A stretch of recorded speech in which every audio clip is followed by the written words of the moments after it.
The morning sun filtered through the rusted gaps of Walter Green's old garage, casting golden rays across oil-stained floors and broken wrenches. It was the final morning he would open this garage, his life's work, one last time. For 43 years, Walter had fixed engines, welded dreams back together, and kept the heartbeat of his town running. But today, the city's bulldozers were coming. The land had been sold to a developer. And Walter? Just a forgotten man in a forgotten place. He moved slowly through the space, hands trembling slightly as he picked up an old photo pinned to the wall, him and his late wife Clara smiling beside their first customer's car. His eyes misted, but he wiped them quickly. He didn't have the strength to fight anymore. The eviction notice was taped to the door. No one had come by in weeks. His apprentice had moved on. The townspeople had grown too modern. And Walter? He was just left behind. The silence was thick, broken only by the faint whir of a dying ceiling fan. Outside, a construction truck pulled up. Walter heard the beeping sound as it backed into the alley. He sighed, pulling off his gloves and whispering to himself, "That's it, Clara. We gave it our best." He stepped outside to greet the demolition crew. But before he could say a word, a strange sound echoed down the street, the soft purring of an engine. Then another, and another. He turned, confused. In the distance, gleaming under the morning sun, were cars. Not just any cars, Ferraris, Lamborghinis, Bentleys, and more, dozens of them. And they were headed straight for his garage. Walter blinked in disbelief. The street, once quiet and lonely, now roared with horsepower and style. The first car, a red Ferrari, pulled up and parked gracefully in front of his garage. The driver stepped out, a sharply dressed young man with sunglasses and a knowing smile. Behind him, more luxury cars followed, one after another, like an elegant parade from a dream. Walter backed away in confusion. "What is this?" The young man approached, extending his hand. "Mr. Green, you probably don't remember me. I'm Alex Reyes. You fixed my mom's beat-up Toyota when we had nothing. You didn't even charge her." Walter squinted. The name stirred something in his memory. "Little Alex, from the bakery?" Alex laughed. Not so little anymore. Before Walter could respond, another man stepped out of a sleek Rolls-Royce. "You rebuilt my dad's engine during a snowstorm. Saved his job. I'm Daniel Wu. Now I run a tech company." Then a woman exited a Porsche. "You once let me pay in monthly installments when I was a broke student. That kindness changed my life. I'm a lawyer now, Michelle Trent." Each car carried a story. Each person was someone Walter had helped decades ago, asking nothing in return. One by one, they parked their luxury cars in a line in front of the garage, like a living tribute.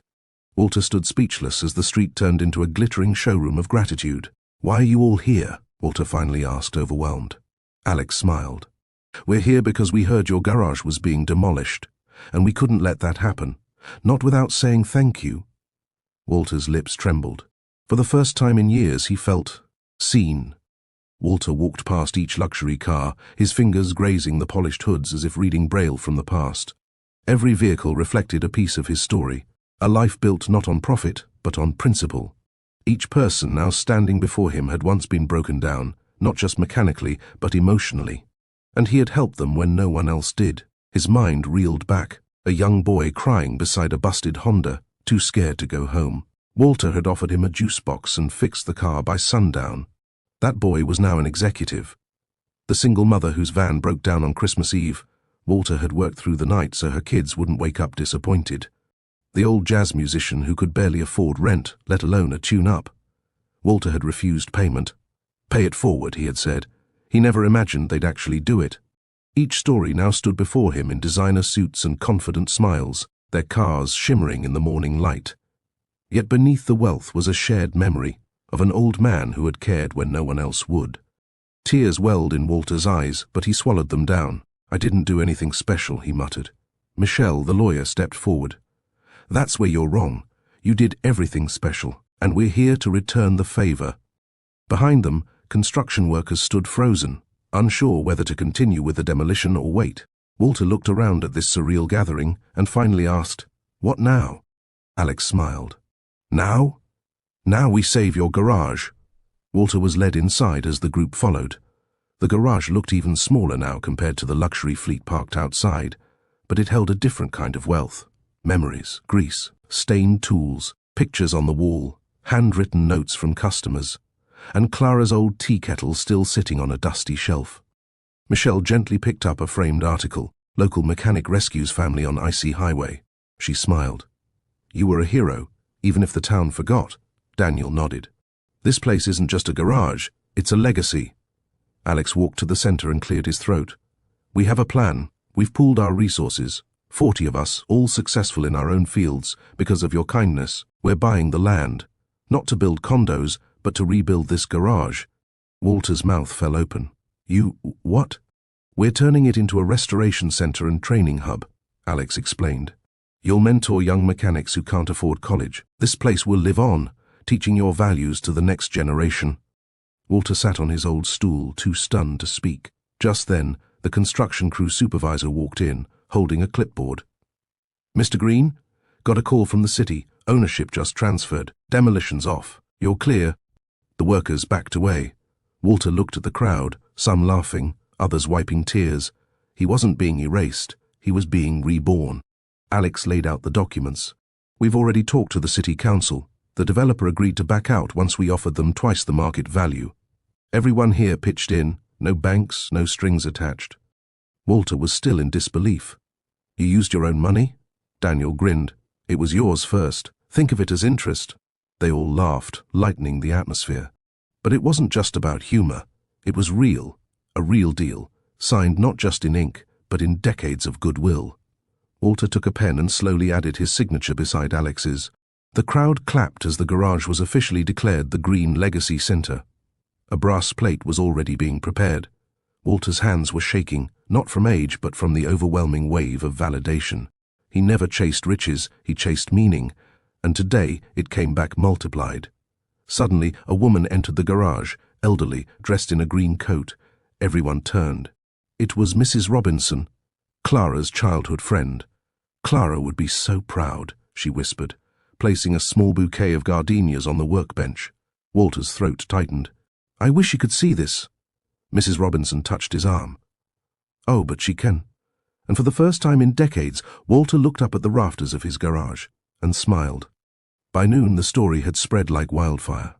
Local news crews arrived with cameras, drones flying overhead, capturing aerial shots of the 40 luxury cars glistening like gems on a crown. Reporters flocked to Walter, asking him how he felt. He was humble, unsure what to say. "I guess kindness isn't worthless after all," he finally said. "It just matures." The footage went viral online. "Mechanic's garage saved by 40 millionaires" became a global headline. People commented from all over the world, sharing stories of their own unsung heroes. Some even donated to help fund scholarships at the future Green Legacy Center. But Walter, he wasn't thinking about fame. He sat on the old bench outside his garage, sipping coffee from Clara's chipped mug, while Alex joined him. "You okay?" Alex asked. Walter nodded. "I'm just trying to process it all." Alex smiled. "You don't have to. Just know you're loved, Mr. Green, truly." Walter looked out at the group laughing, sharing stories, leaning against expensive cars without a care. No pretension, no egos, just hearts full of gratitude. And all because he once chose to do the right thing, quietly. Chapter 7. Tools of Tomorrow. The next morning, construction began. Not for demolition, but for restoration. Architects arrived, blueprints in hand, carefully preserving the garage's structure while expanding it with modern touches. The new plan included classrooms, a tool donation wall, a scholarship board, and a mentorship program for underprivileged youth. Walter stood at the center, watching young apprentices arrive. Some came from foster homes, others were dropouts. All of them were looking for direction. Walter picked up a wrench and handed it to a shy teenager named Marcus. "First lesson," he said, "respect your tools and the people who hand them to you." Marcus grinned. Walter's journey had come full circle. He was no longer just a mechanic. He was a mentor, a symbol of what it means to serve others. He looked at the garage's sign being hoisted up, the Green Legacy Center. Below it, Clara's name had been added in gold. Walter whispered, "We did it, Clara. We really did it."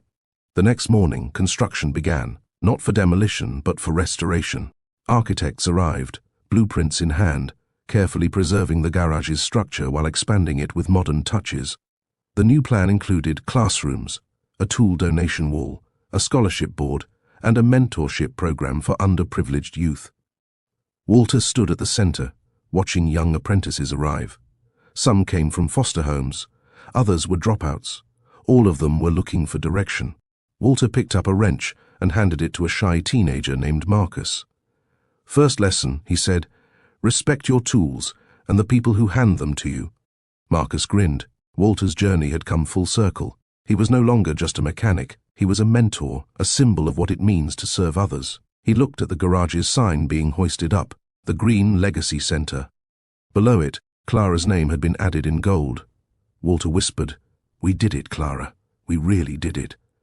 Weeks passed, and the once crumbling garage transformed into a thriving workshop, echoing with laughter, learning, and legacy. Young men and women worked under Walter's supervision, learning everything from tightening a bolt to rebuilding an engine block. One day, Walter handed Marcus the keys to an old Corvette sitting idle in the corner. "Think you're ready for a test drive?" Marcus's eyes widened. "Are you serious?" Walter nodded. "That car's been waiting for the right hands. She'll tell you if you're ready." With shaking hands, Marcus started the engine. It roared to life, not with power alone, but with purpose. Everyone watched as the teenager drove out onto the street, eyes focused, hands steady. Walter turned to the group. "That's the future, driving out of here stronger than when they came in." Alex clapped a hand on his shoulder. "You built that. Not just the engine, the man behind the wheel." And Walter, for the first time in years, allowed himself to feel proud. Late one evening, after the apprentices had gone home, Walter sat alone, organizing the oldest corner of the garage. A creaky drawer revealed Clara's handwriting on an envelope marked for Walter. When it's time, his breath caught as he carefully opened it. Inside was a letter. Clara had written it during her final months, foreseeing a day when Walter might feel lost.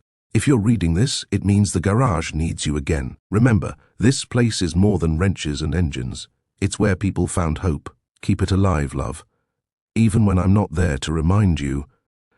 Walter closed his eyes. Her words, preserved like sacred oil in a time-worn engine, gave him strength. He tucked the letter into his shirt pocket and whispered, "Still guiding me, Clara." Outside, stars blinked through the windows. The garage was quiet again, but never empty. News of the Green Legacy Center spread beyond state lines. Mechanics from across the country sent donations, parts, and tools. One day, a delivery truck arrived with a crate from Italy, signed by a luxury car manufacturer. Inside was a hand-built V12 engine and a letter to Mr. Walter Green. "Your story inspired our entire team. May this engine help train the next generation of greatness." Walter chuckled, his hands on his hips.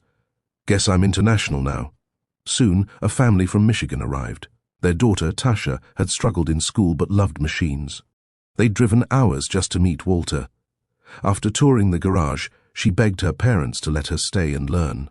Walter crouched and looked Tasha in the eyes. "If you've got the heart, we've got the tools." She started the following week. The first out-of-state apprentice, Marcus, once the shy teen, now confidently taught new arrivals how to check oil pressure and diagnose engine noise. He even designed a checklist system that improved workflow and earned praise from Daniel's tech company. Walter watched proudly as his students flourished. The young were teaching the newer young. The garage had become a living circle, giving and receiving. Then, one rainy afternoon, an older man with a limp walked in. Walter looked up. "Calvin?" he said, surprised. Calvin nodded. "Yeah, I got fired last week. Nobody wants to hire a mechanic with a bad knee." Walter smiled and handed him an apron. "We've got stools here. You can teach just fine sitting down." Tears welled up in Calvin's eyes. The Green Legacy Center wasn't just building futures, it was reclaiming forgotten ones. A few weeks later, the mayor and city council members arrived for a ribbon-cutting ceremony. Cameras clicked as officials walked through the shining new garage. The mayor, holding the mic, cleared his throat. "Walter Green, we owe you an apology. Years ago, we saw this property as useless, but today, it's the heartbeat of this town." Applause erupted as Walter stepped up, a little embarrassed but deeply touched. Councilwoman Rivera added, "We're launching a scholarship in your name, the Green Grant, to support underprivileged youth in trade skills." Walter, overwhelmed, simply said, "I just wanted to help people fix their cars." Alex leaned in and whispered, "And you fixed people instead." That night, the garage light stayed on longer than usual.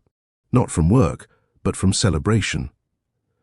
One of the new apprentices, Tasha, suggested they dedicate a wall in the garage, not for awards, but for letters. They called it the Wall of Thanks.